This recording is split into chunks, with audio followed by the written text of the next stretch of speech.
याद तुम्हारी आती है, तूफानों में बह जाता हूँ जब याद तुम्हारी आती है, तूफानों में बह जाता हूँ।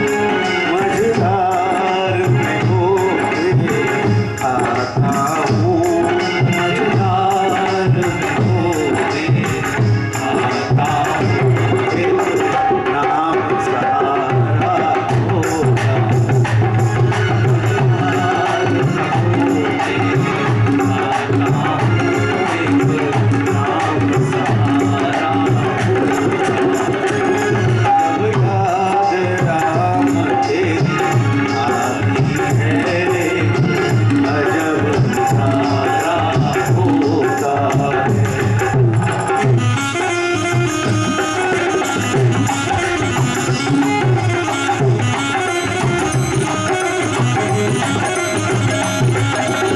छिपाकर सीने में दिन रात तड़पता रहता हूँ, तेरी याद छिपाकर सीने में दिन रात तड़पता रहता हूँ, तेरी याद छिपाकर सीने में दिन रात तड़पता रहता हूँ, तेरी याद छिपाकर सीने में दिन रात तड़पता रहता हूँ। कैसे बतलाए प्राणनाथ, कैसे बतलाए प्राणनाथ,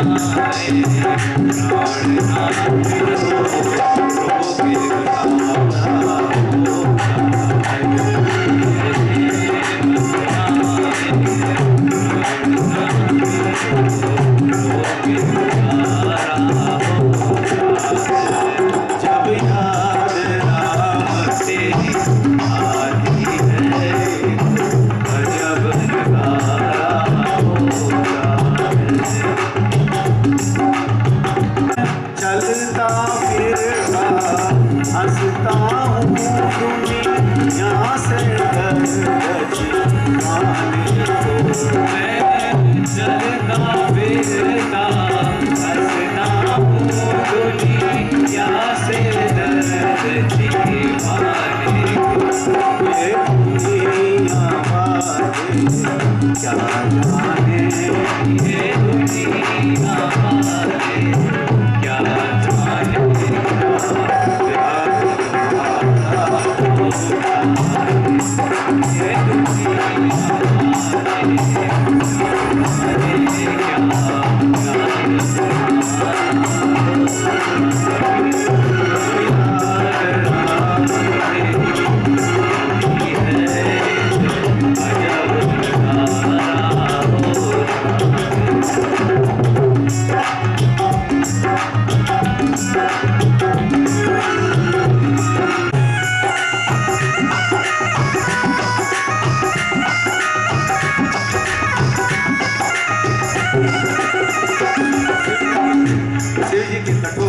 नियम और व्रत को देख करके भगवान राम प्रसन्न हुए और उन्होंने कहा कि पूरी पार्वती के जन्म की कथा सुनाई और कहा कि हे शिव, इसमें सती का कोई दोष नहीं था, ये मेरी ही लीला थी, इसलिए जो है सती जी ने इस प्रकार से परीक्षा ली।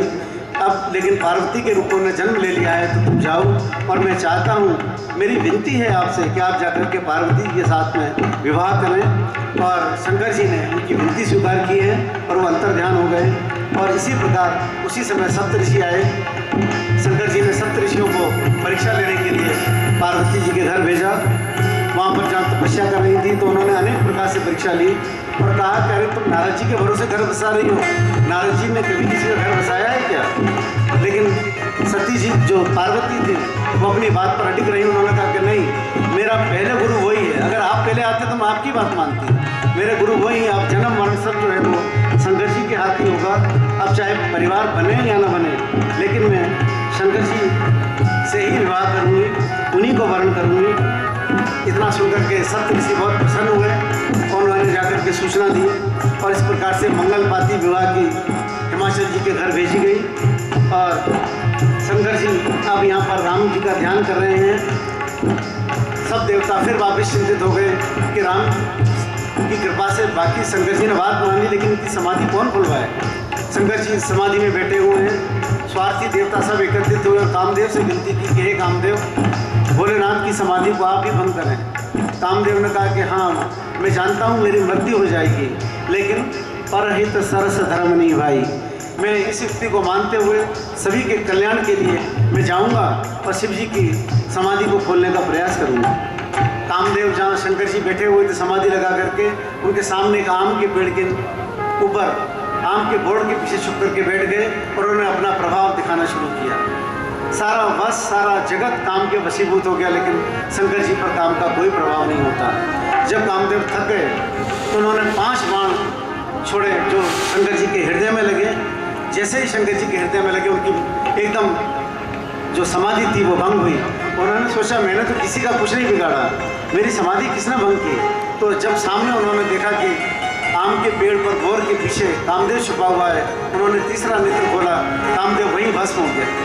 जैसे ही कामदेव भस्म हुआ, उनकी पत्नी रोते हुए आई, बोले कि हे नाथ, इनमें इनका कोई दोष नहीं है, इनको देवताओं ने भेजा था। लेकिन रति जब रोती हुई शिव जी के चरणों में गिर पड़ी तो भगवान भोले शंकर प्रसन्न हुए और उन्होंने कहा कि तुम दुखी मत हो, अब तुम्हारे पति जो है यदुवंश में श्री कृष्ण के पुत्र के रूप में प्रद्युम्न, जिनका नाम होगा, वो अवतार लेंगे।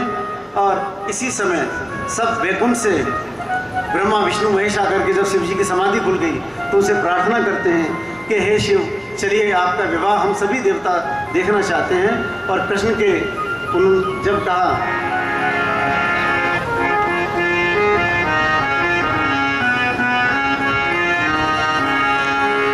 जब यदुवंश कृष्ण अवतार, जब यदुवंश अवतार, ओ हरि हर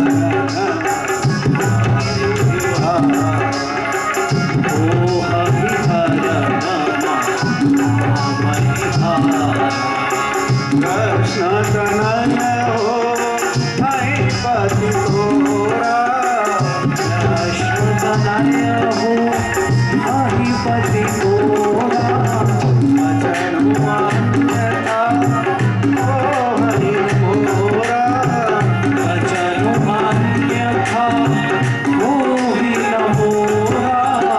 अब ब्रह्मा विष्णु सब प्रार्थना कर रहे हैं कि हे देव, आप बात माने और सभी देवी देवता आपका विवाह देखना चाहते हैं। तो सभी रूप वहाँ पर आए हैं, सभी देवी देवता, और शंकर जी के स्वरूप का वर्णन कर रहे हैं। शंकर जी तैयार हो रहे हैं, लेकिन सब शंकर जी को देख करके सारे देवता मोहित हैं।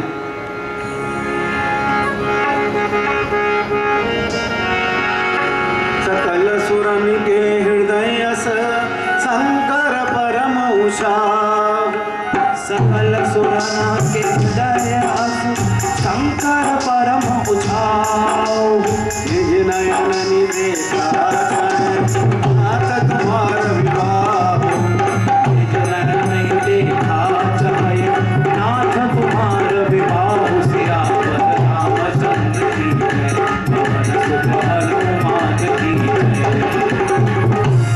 और इस प्रकार से भोलेनाथ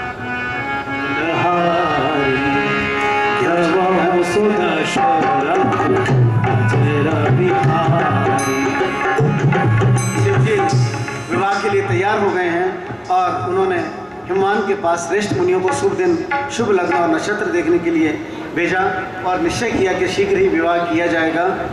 हिमवंत जी के चरण पकड़ करके उनको पत्रिका दी और ब्रह्मा जी ने पढ़कर सुनाया। आकाश से फूलों की वर्षा होने लगी और बाजे बजने लगे, सभी दिशाओं में मंगल गान हो रहा है और सभी नाते रिश्तेदारों को निमंत्रण दिया जा रहा है। अब शंकर जी के दूल्हा बनने का जब अवसर आया तो सर्वलोक में लक्ष्मी जी और सरस्वती जी ने सोचा कि वो तो कभी दूल्हा बने ही नहीं और उनके लोग में कोई जानता नहीं, तो दूल्हा कैसे बनेंगे। हम तैयार करने शंकर जी को जाते हैं। तो नारद जी जब समाचार लेकर के शंकर जी के पास गए कि आपको वहाँ से सजाने के लिए वैकुंठ लोक से माता सरस्वती और वो आने वाली हैं। तो उनके सारे गण और नंदी नाराज हो गए, बोले नहीं, हम हमारे शंकर जी जैसा चाहेंगे हम सजाएंगे। पर हाँ, एक तो उन्होंने पूछा कि तुमने कभी दूल्हे को सजाया है? तो वो सब चुप हो गए, अब कैसे सजाएं? तो उन्होंने कहा ठीक है, हम ऐसा करते हैं, सरस्वती माता और लक्ष्मी जी से एक लिस्ट मंगवा लेते हैं, उस लिस्ट के हिसाब से शंकर जी को सजा देंगे। तो ब्रह्मलोक से साहब लिस्ट आई है। तो सबसे पहले तो चूँकि शंकर जी के पास कुछ नहीं है, तो उन्होंने सबसे पहले लिस्ट को रखा और लिस्ट उड़ नहीं जाए इसलिए पेपर वेट के रूप में एक भुजंग को सांप को उसके ऊपर रख दिया ताकि लिस्ट उड़ नहीं जाए। अब लिस्ट को पढ़ना शुरू किया और शंकर जी को विवाह के दूल्हा के रूप में तैयार कर रहे हैं। नंबर 2 पर लिखा था कि मोर मुकुट। उन्होंने एक मणिधारी सर्प लिया और शंकर जी के सिर में जटा में घोष करके सर्प का फन बाहर निकाल लिया। सर्प की मणि जो है चमक रही है, तो मणि का काम कर रही है। नंबर 3 पर लिखा था लिस्ट में कि उनको दूल्हे को कुंडल पहनाए जाए। तो उन्होंने 2 ब्याल, जो छोटे छोटे सर्प होते हैं उनको ब्याल कहते हैं, 2 ब्याल उनके कानों में डाल दिए और वो उनके कुंडल हो गए। इसके बाद नंबर 4 पर लिखा था कि दूल्हे को उपटन कराई जाए। तो गण चूँकि जानते तो थे ही नहीं, तो जहाँ पर शंकर जी प्रलय काल के लिए तैयार होते थे वहाँ ले गए उनको, और जो भस्म थी ताज़ा मुर्दे की, उस भस्म से उनका उपटन कर रहे हैं। नंबर 5 पर लिखा था कि उनको पीताम्बर पहना जाए। तो भोलेनाथ बोले पीताम्बर की कहाँ जरूरत है, हमारा बांगम्बर ही ठीक है। नंबर 6 पर लिखा था कि दीप ज्योति दूल्हे को दिखाई जाए। तो उन्होंने कहा कि इनके तो सिर पर वैसे ही दीप है, चंद्रमा, इनको दीप ज्योति की कहाँ जरूरत है। फिर गंगा जल से पवित्र किया जाए। तो बोले माता गंगा तो इन्हीं के सिर पर विराजित हैं। इस प्रकार से उनको कहा गया कि गले में माला पहनाई जाए। तो मुंड माला लेकर के उन्होंने सर्पों की मुंड माला बनाई और शंकर जी के गले में डाल दी। अब दूल्हे को कटार दो। कटार कहाँ से लाए? तो शंकर जी ने कहा हमारा त्रिशूल ही हमारी कटार का काम करेगा, यही हमको दे दो। अब प्रश्न आया कि दूल्हे की गाड़ी कहाँ से लाएं? तो शंकर जी बोले कि अब गाड़ी नहीं है तो ऐसा करो, लाओ हमारे नंदी बैल के ऊपर शंकर जी बैठ गए। यानी शंकर जी ने बाहर से कुछ नहीं मंगवाया, जो उनके लोक में था उसी से तैयार हुए। अब कहा कि भाई दूल्हे की जो है घोड़े की लगाम पकड़ेगा दूल्हा। तो शंकर जी उल्टा मुंह करके और नंदी की पूंछ पकड़ ली, बोले ये मेरी लगाम हो गई। इस तरह से वो पूंछ पकड़ करके, बैल जो होता है धर्म का प्रतीक होता है, शंकर जी ने बैल की पूंछ यानी धर्म की पूंछ पकड़ी ताकि मुझसे जो है बाद में धर्म का जो है किसी भी तरह से धर्म का विछोह नहीं हो। शिव जी बैल पर बैठे सज धज करके विवाह के लिए जा रहे हैं। विवाह 13वां संस्कार होता है जो 2 पवित्र आत्माओं का मिलन है, जन्म जन्मांतर का मिलन होता है। सब लोग अपनी सवारियों में चढ़ चढ़ करके जा रहे हैं। विष्णु जी अपनी सवारी के साथ और ब्रह्मा जी, सारे देवी देवता। विष्णु जी ने व्यंग में कहा कि जैसी बारात है वैसा दूल्हा तो नहीं है। तो शिव जी बोले कोई बात नहीं, तुम अपनी बारात कर लो, हम तो हमारे बारातियों को बुलाते, हमारे की कमी थोड़ी बारातियों की। और उन्होंने जितने गण थे कैलाश पर सबको बुलवा लिया। तो अब जो गण आए, किसी के 1 मुँह है, किसी के मुँह ही नहीं है, किसी के 10 मुँह हैं, किसी के 10 सिर हैं। इस तरह के विचित्र भूत प्रेत पाताल जितने भी थे वो शिव जी की बारात में आकर के तरह तरह से नाच रहे हैं और शिव जी जो है उनके साथ आगे बढ़ रहे हैं। और गधे, सियार, कुत्ता जितने भी कैलाश पर वो थे सभी जो है शिव जी की बारात में चल रहे हैं। आगे आगे ब्रह्मा विष्णु और पीछे शिव जी।